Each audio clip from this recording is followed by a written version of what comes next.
In the natural rhythm of existence, there is no such thing as perfection. Look at the mountains. They are jagged and uneven, yet majestic. Look at the rivers. They twist, turn, crash and flow, yet they reach the ocean. Perfection is a human obsession, not a universal requirement. Life has never demanded that you become flawless. It only asks you to show up with your whole self. The idea that we must be perfect before we begin is the greatest trap the mind has ever created. Participation means presence. To be present in this very moment, in this very act, with undivided attention, that is participation. Whether you are sweeping the floor or leading a nation, if your attention is full, your action is sacred. Life responds not to achievement, but to involvement. If you are deeply involved with what you do, even the smallest act becomes a doorway to fulfillment. But if you wait to be perfect before you participate, you will stand still while life rushes past. The obsession with perfection creates a kind of inner paralysis.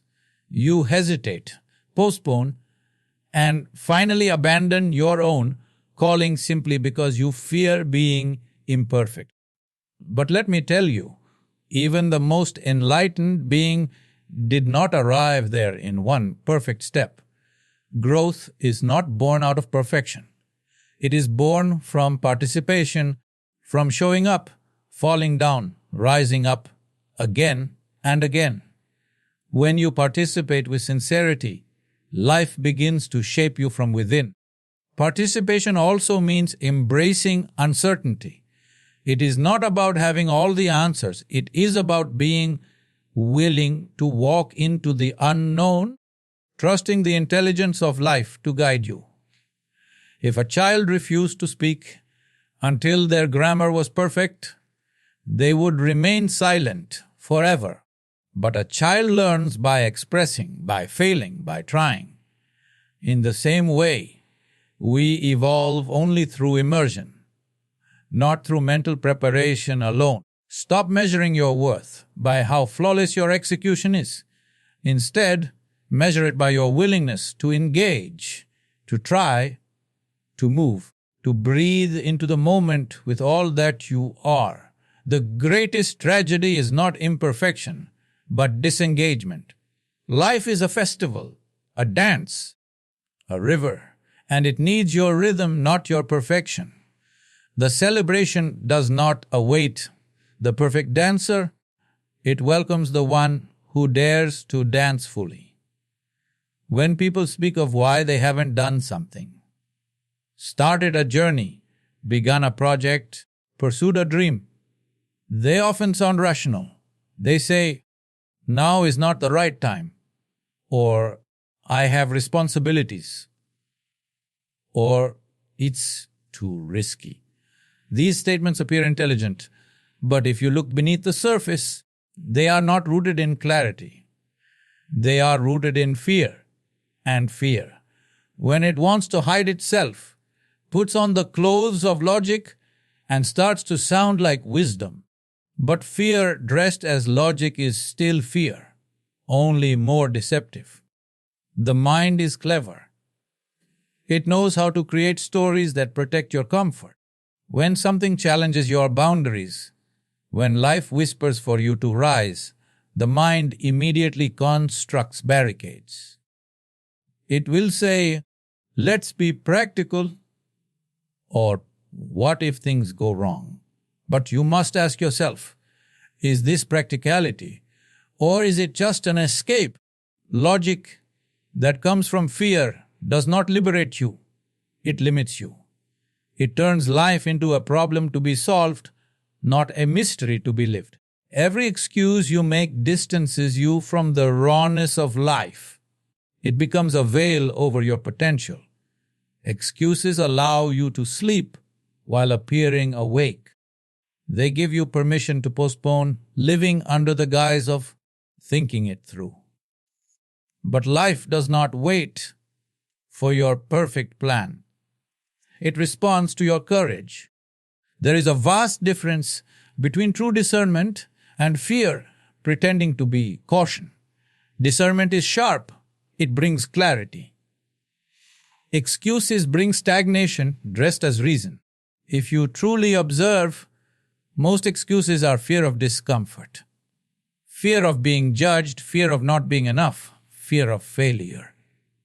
But instead of saying, "I'm afraid," the ego says, "It's not practical."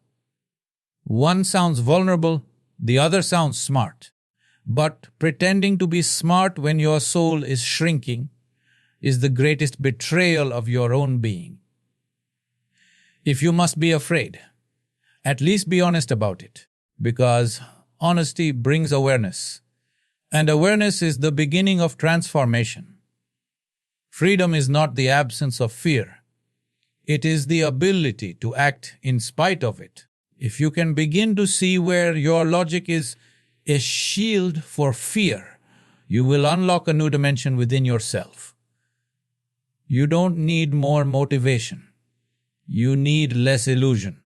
Strip away the false wisdom of your excuses, and you will see beneath them lies a life longing to be lived. What you call a comfort zone is nothing but a familiar prison.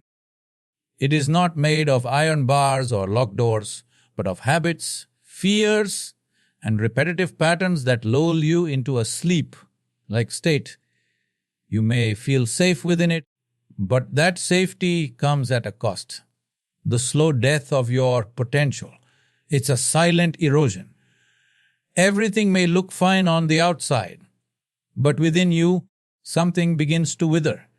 Not because you failed, but because you never allowed yourself to stretch beyond what is known. Comfort has a way of sedating the soul. When life becomes predictable, when you no longer feel the fire of uncertainty, something essential begins to fade.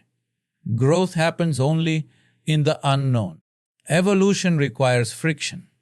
Yet most people avoid discomfort as if it were a curse. They build routines and walls, thinking they're creating peace, when in fact they are closing the windows to fresh air. Anything that doesn't challenge you will eventually choke you. What's dangerous is that comfort doesn't feel like a problem. It feels like relief. You wake up each day, follow the same routine, meet the same people, think the same thoughts, and it becomes your normal. But deep inside, there is a part of you that aches. Not loudly, not in words. It aches in silence, in restlessness, in boredom. That ache is life calling you beyond the boundaries you've set for yourself. The ache is sacred. Ignore it too long, and it turns into regret. Even nature doesn't allow stillness for too long. Rivers must flow. Winds must move. Fire must burn. The moment anything in nature stops growing, it begins to decay. You are no different. Staying in the comfort zone may protect you from pain, but it also shields you from greatness. It is like sitting in a parked car and expecting to reach a destination. Without motion, there is no transformation. Don't wait for life to push you through crisis to make you move. Step out consciously. Seek the unknown. Invite the unfamiliar. Let discomfort be your teacher, because it is only when you move beyond what feels easy that you start to discover who you really are. There is no aliveness in comfort. The real magic begins where comfort ends. Most people are terrified of failure, not because failure itself is painful, but because they have attached their identity to success. If they fail, they believe it means they are less capable, less worthy, less valuable. But failure, in truth, is a very honest teacher. It does not flatter you. It does not comfort you. It strips away illusions and brings you face to face with your current limits. And only by facing those limits can you transcend them. The enemy is not the fall. It is the refusal to rise and move again. Failure, if embraced consciously, can deepen you. It humbles the ego and sharpens the spirit. It teaches you patience, resilience, and clarity. Success may inflate the mind, but failure strengthens the soul. Yet people keep running away from it as if it were poison. Ironically, it is the running that poisons life, not the failure itself. The tree that stands tall once bent in the storm. If it had feared breaking and refused to sway, it would have snapped. So must we learn to bend with grace and rise with strength. Stagnation is the real danger. When you stop trying, when you settle, when you retreat into passivity, that's when life begins to rot.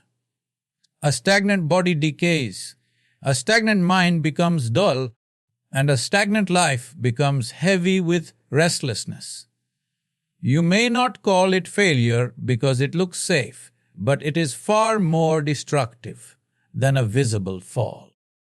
At least failure shows movement. Stagnation is death disguised as safety. It steals your vitality without making a sound. You may fail 1,000 times. It doesn't matter.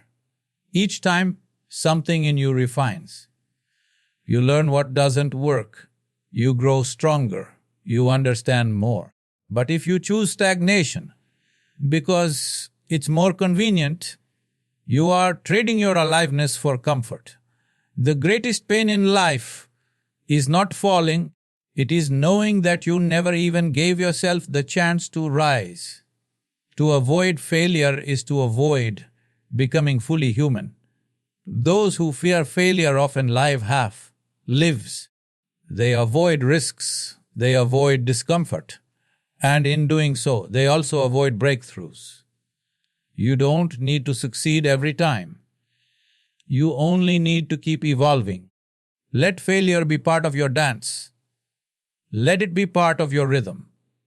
It is not the enemy that stops you.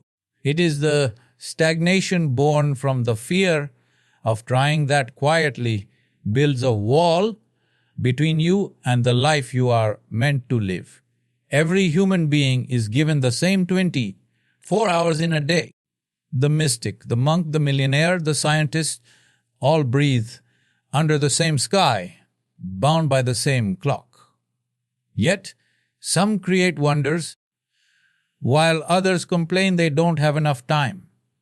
So the issue is not time itself. Time is neutral. It flows for all, without judgment, without partiality. The real question is, what are you doing with the time you already have? If something truly matters to you, you will always find time for it. If you're not finding time, then perhaps it doesn't matter as much as you think it does. People often say, I wish I could do this, but I'm too busy. No one is too busy. They are just busy with other things. Your schedule is not a reflection of your circumstances. It is a mirror of your choices. What you give your attention to is what you prioritize consciously or unconsciously.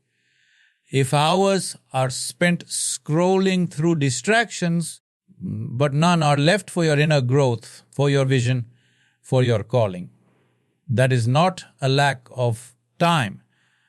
That is misplaced focus. Your life is being spent moment by moment, and each moment spent on the trivial is a moment stolen from the essential. When you say, I don't have time to work on myself, what you really mean is, I haven't made it important enough. Be honest with yourself. How many minutes are lost in mindless talk, in mental clutter, in dwelling on the past, in worrying about the future? If even a fraction of that time was used to act, to learn, to explore, to grow, life would begin to move in an entirely different direction. But instead, we carry the illusion that time is against us, when in truth, our own indecision is you cannot expand time, but you can deepen your presence within it. A man sitting in meditation for 1 hour may live more fully than someone who rushes through an entire week without awareness. It's not about doing more. It's about doing what truly matters with your full energy and attention. Life is not asking you to chase everything. It is asking you to align yourself with what is meaningful and to let the rest fall away. When your life is cluttered with the unimportant, the important is drowned in noise. Instead of constantly complaining about time slipping away, begin to examine where it is going.